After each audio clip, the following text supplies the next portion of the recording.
System দাঁড়িয়ে আছে একটা, অনেকে বলেছেন একটা ব্রোকার সিস্টেমের উপর, মানে একটা দালাল নির্ভর সিস্টেম ছাড়া। দালাল শব্দটা শুনতে খারাপ লাগে, কিন্তু আপনি সেই বড় ফাইল মুভ করেন অথবা হসপিটালে অ্যাডমিশন নিতে হবে, এখানে ব্রোকার একটা বাস্তবতা, কিন্তু একটা বড় ধরনের বাস্তবতা।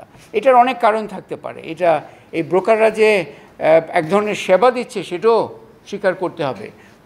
যেমন এখন এই যে জুলাই আগস্ট পরিবর্তনের পরে আমরা দেখলাম যে আমি গাইবান্ধে গেছিলাম একটা এই ধরনের ইয়ের জন্য, আলোচনার জন্য।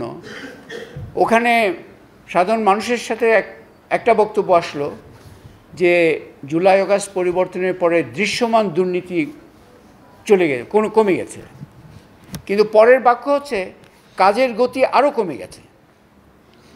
তার মানে হচ্ছে আপনি একটা পার্ট করেছেন, কিন্তু ওই যে দালাল নির্ভর, ব্রোকার নির্ভর যে সিস্টেম, সেটার বাস্তবতা কিন্তু ওইভাবে কমেনি, যার জন্য কাজের গতি, এই যে ব্যবসায়ীরা আছেন তাদের সাথে আলোচনা করলে, অথবা আমরা যদি এটা কিন্তু সার্বিক ইয়ে নয়, এবং এটাও যে অনেক ভালো আমলা আছেন, অনেকে চেষ্টা করেন, অনেক জায়গায় ভালো ভালো উদ্যোগের প্রচেষ্টা হচ্ছে, কিন্তু সার্বিক সিস্টেমিক প্রপার্টি হচ্ছে একটা এই যে ব্রোকার সিস্টেম ভিত্তিক একটা বাস্তবতা দাঁড়িয়ে আছে।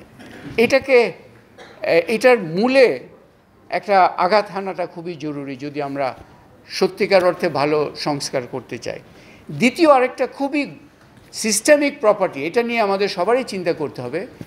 সার্বিকভাবে একটা ট্যালেন্ট ওয়েস্ট, মেধার মূল্যায়ন নয়, মেধার অ্যাকচুয়ালি অপচয়। এটা রিক্রুটমেন্ট থেকে শুরু করে বটে, কিন্তু আপনি দেখেন পদায়ন দেবেন, আপনি প্রশিক্ষণ নিয়ে আসলেন মৎস্য চাষ কীভাবে আরও ভালো করতে হয়, তারপর পরে আপনাকে ধর্ম মন্ত্রণালয়ে পদায়ন করা হলো। মানে এটা হচ্ছে একটা স্বাভাবিক বাস্তবতা। এই যে ট্যালেন্ট নাই তা নয়, ট্যালেন্ট ওয়েস্ট হচ্ছে একটা বড় ধরনের প্রবণতা আমাদের এই জনপ্রশাসন।